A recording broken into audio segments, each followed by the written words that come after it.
आप सब लोगों को मेरा नमस्कार, सबको मेरा प्रणाम।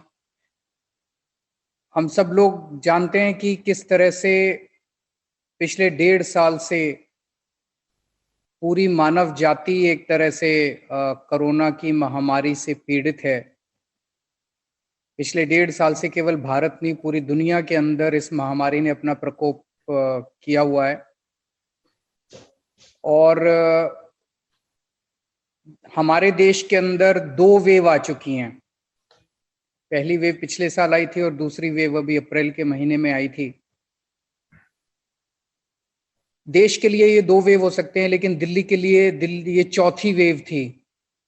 पिछले साल जून के महीने में पहली वेव आई, फिर सितंबर में दूसरी वेव आई, फिर नवंबर में तीसरी वेव आई और अब चौथी वेव आई।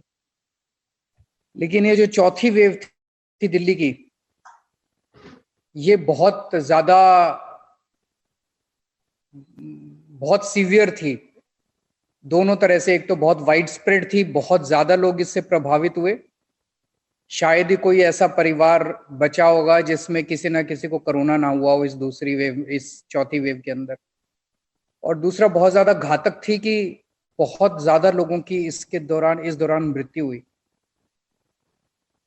और जब लोगों से सुनते हैं तो ऐसे बहुत सारे केसेस सुनने को मिले जिसमें बच्चे अनाथ हो गए, अब उन बच्चों को पालने वाला कोई नहीं है। जिसमें परिवार का जो कमाने वाला सदस्य था, उनकी मृत्यु हो गई, अब घर चलाने वाला कोई नहीं है। तो ऐसे में एक जिम्मेदार और सेंसिटिव सरकार होने के नाते हमारा फर्ज बनता है कि हम उन सब लोगों का साथ दें इस मुसीबत के मौके पे, उनके साथ खड़े हों और जो कुछ हमसे बन सकता है हम ये करें।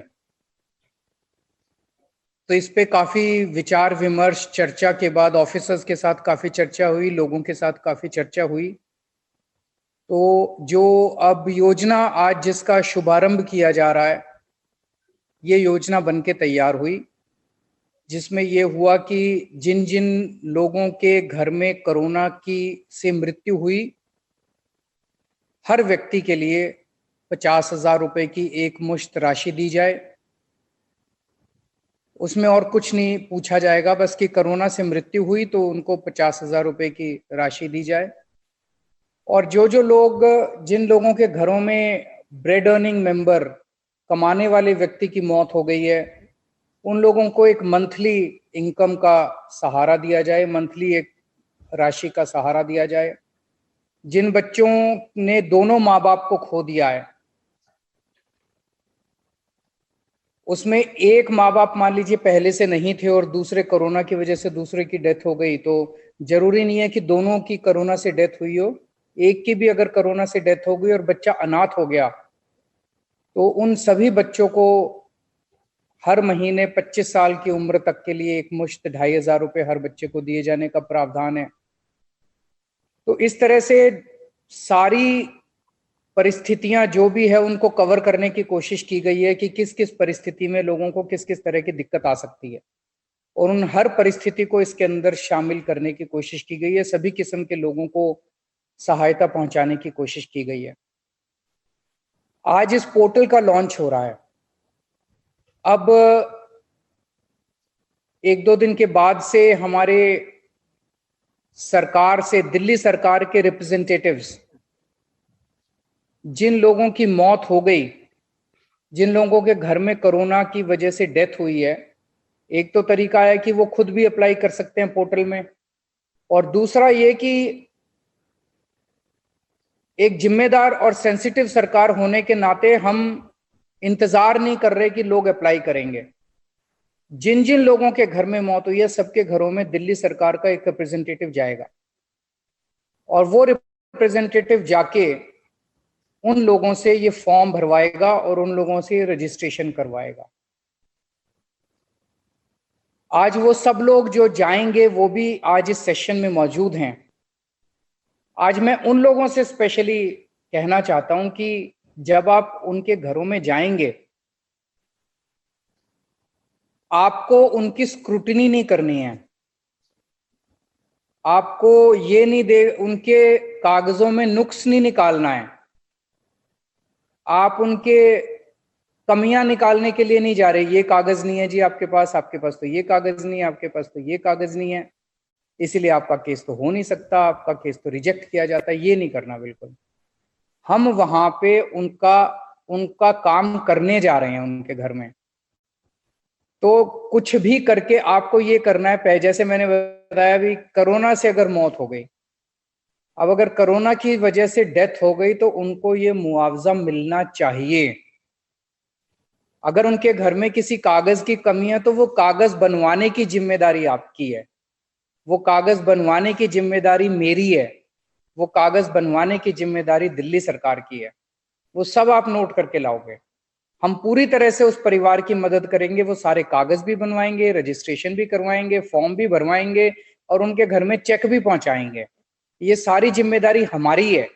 हमें उनके घर में जाके उनका काम करवाना है। हमें ये देखना है कि कैसे हम उन तक ये राशि पहुंचा सकें। हमें ये नहीं देखना है कि उनके कागजों में कमी क्या है। कमी बिल्कुल मत निकालना, वो ऑलरेडी बहुत दुखी परिवार हैं। आप उनके दुख के अंदर अगर जाके उनकी कमियां निकालोगे तो वो जले में नमक छिड़कने के जैसा होगा, कि एक तो उनके वैसे ही दुख हो रहा है, फिर उनको लगेगा यार ये दिल्ली सरकार ने स्कीम निकाली थी, हम तो इसमें भी एलिजिबल नहीं है, वो और दुखी करके आ जाएंगे हम उन लोगों को। ये बिल्कुल नहीं करना। आप उनके जाके बोलना, उनके घर में जाना, पहले सांत्वना देना उनको, उनके साथ बैठ के उनको उनका पूरा समझने की कोशिश करना, उनके परिवार की स्थिति समझने की, एक उनसे एक रिश्ता बनाने की कोशिश करना। उनको बोलना दिल्ली सरकार की तरफ से आए हैं, हमें मुख्यमंत्री जी ने पर्सनली भेजा है, आपकी जो भी चिंताएं हैं, जो भी वो हैं, हम उनको सबको दूर करने की कोशिश करेंगे। उनको एक ढाढ़स बंधाने की कोशिश करनी है।